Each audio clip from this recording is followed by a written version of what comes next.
볼로디미르 젤렌스키 우크라이나 대통령이 러시아 푸틴의 죽음이 임박했으며 그의 사망과 함께 우크라이나 침공도 끝나게 될 것이다. 이렇게 경고하고 나섰습니다.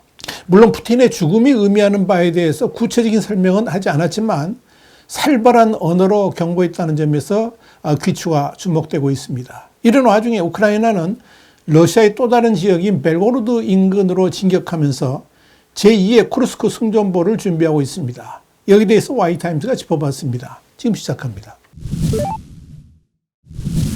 영국의 더 타임스는 현지 시간 28일 우크라이나의 젤렌스키 대통령이 두고 보라, 72살의 푸틴은 곧 죽을 것이라면서 나는 47살로 푸틴보다 나이가 적기 때문에 나에게 베팅하는 것이 좋을 것이라 경고했다면서 그러나 푸틴의 죽음이 임박한 이유에 대한 구체적인 사항은 말하지 않았다라고 보도했습니다. 더 타임스는 이어서 푸틴은 그간 파킨슨병이나 암을 앓고 있다는 소문은 수년간 돌았던 적은 있으며 러시아 남성의 평균 수명은 67세에 불과하다면서 하지만 푸틴은 고도로 훈련된 의료진들의 보살핌을 받고 있는 데다 철저한 금주주의자로 알려져 있어서 러시아인들의 평균 수명보다 훨씬 더 길게 살 수 있을 것으로 여겨진다라고 설명했습니다.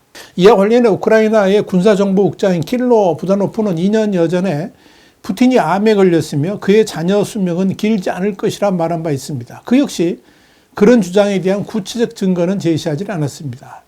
더 타임스는 젤렌스키는 25년 동안 집권해온 푸틴이 국민에 대한 통제력을 잃게 될까 봐 두려워하고 있으며 우크라이나의 서방 동맹국들이 제재와 기타 압박 조치를 계속 유지함으로 인해 러시아의 전쟁 동력을 약화시키고 있는 데다가 이 때문에 러시아를 불안정하게 만들고 있다고 강조하고 있다. 그러면서 젤렌스키는 러시아에 대한 제재와 압박이 길어질수록 푸틴은 사회적 불안정에 직면함으로써 설 자리를 잃게 되는 것을 극히 두려워하고 있다고 주장했다. 이렇게 밝혔습니다. 더 타임스는 그러면서 푸틴의 궁극적인 죽음이 러시아 내에 어떤 변화를 가져오게 될지 아니면 러시아가 지금 같은 체제를 누군가가 이어갈지는 알 수 없다면서도 이와 관련해서 러시아 의회 의장인 비아체슬라프 볼로딘은 지난 2020년에 푸틴 이후에는 또 다른 푸틴이 등장이 될 것이라면서 푸틴이 그동안 국가를 운영해온 방식대로 러시아는 계속 이어질 것이라고 말한 바 있다. 이렇게 짚었습니다. 더 타임스는 러시아 과학자들은 푸틴의 노화를 막기 위한 치료법을 개발하고 있으며 푸틴은 영원한 삶을 꿈꾸고 있다면서 푸틴은 지금도 강력한 회춘력이 있다고 믿어지는 시베리아의 붉은 사슴에 잘린 뿔에서 추출을 한 피로 정기적으로 목욕을 한다고 알려져 있다. 이렇게 설명했습니다. 더 타임스는 이어서 우크라이나가 북동부 지역의 수미오와 하르키우 지역을 중심으로 러시아 영토를 점령하기 위한 새로운 공세를 준비하고 있다면서 이에 대한 맞대응으로 러시아는 지르콘 초음속 미사일과 칼리브르 순항 미사일을 포함한 무기들을 보충하고 있다고 밝혔습니다. 이와 관련해 젤렌스키 대통령은 프랑스 신문 르피가로하고의 인터뷰에서 푸틴은 시간을 벌기 위해 범 공세를 준비하고 있지만 우리는 그에 대한 대응 자세를 강화하고 있다면서 러시아군의 움직임에 대해 우리는 이미 동맹국들과 정보를 공유했으며 지금부터 어떤 일이 일어날지 눈을 크게 뜨고 쳐다봐야 할 것이다. 이렇게 말했습니다. 젤렌스키는 이어서 러시아는 우크라이나 북부 국경 근처에 군대를 집결시키고 있다면서 러시아군은 2022년 가을에 하르키우 지역에서 철수한 바 있는데 이는 전쟁을 시작한 이래 푸틴으로서는 가장 굴욕적인 좌절 중 하나였다라고 말했습니다. 이와 관련해 푸틴은 지난주 수미 지역에 완충지대를 설정하여 쿠르스크가 더 이상 공격받지 않도록 대비하고 있다라고 말한 바 있습니다. 여기에 대해 우크라이나의 분석가인 올렉시 하트만은 러시아가 국경을 따라 기계화 여단과 포병대를 포함한 추가 부대들을 배치하고 있다라고 말했습니다. 이런 가운데 우크라이나군이 국경을 넘어 러시아 서부 벨고로드로 침투, 군사작전을 벌이고 있습니다.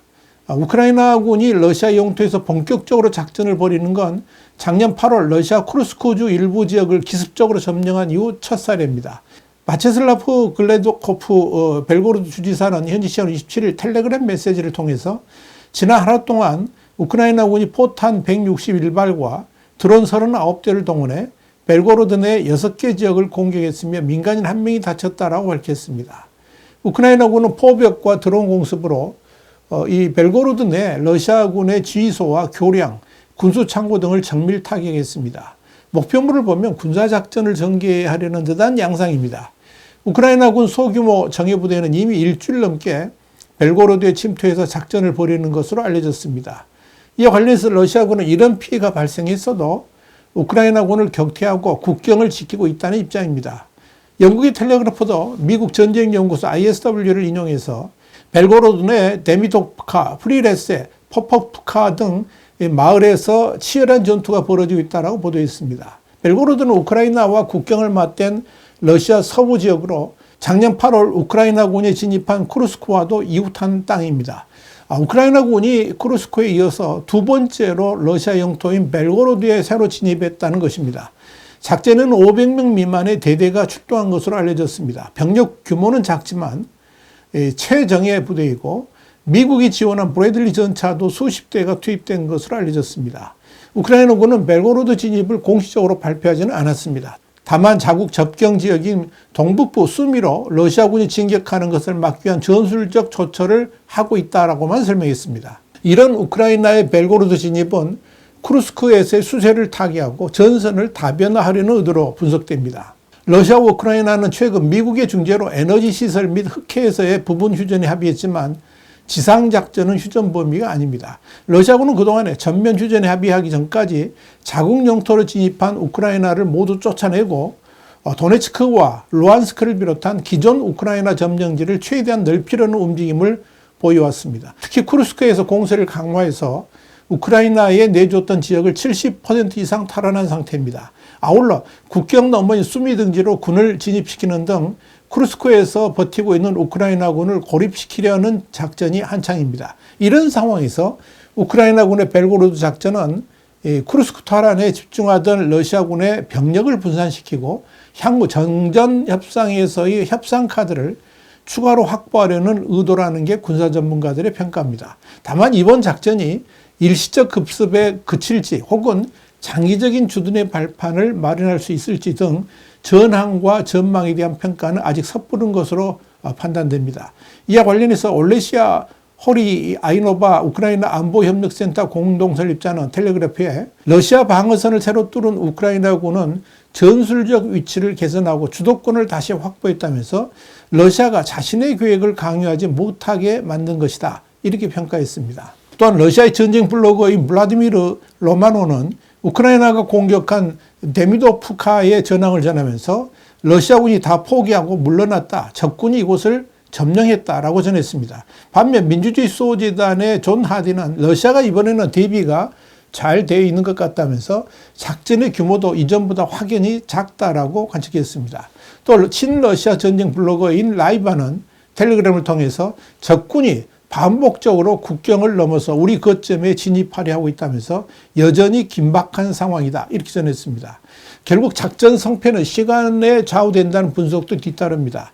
작년 8월 쿠르스크 기습 당시에는 한 달도 안 돼서 1,300제곱킬로미터를 점령할 정도로 이 우크라이나군의 진격 속도가 빨랐지만 이번 벨고로드 작전은 진격이 더디다는 점 때문입니다.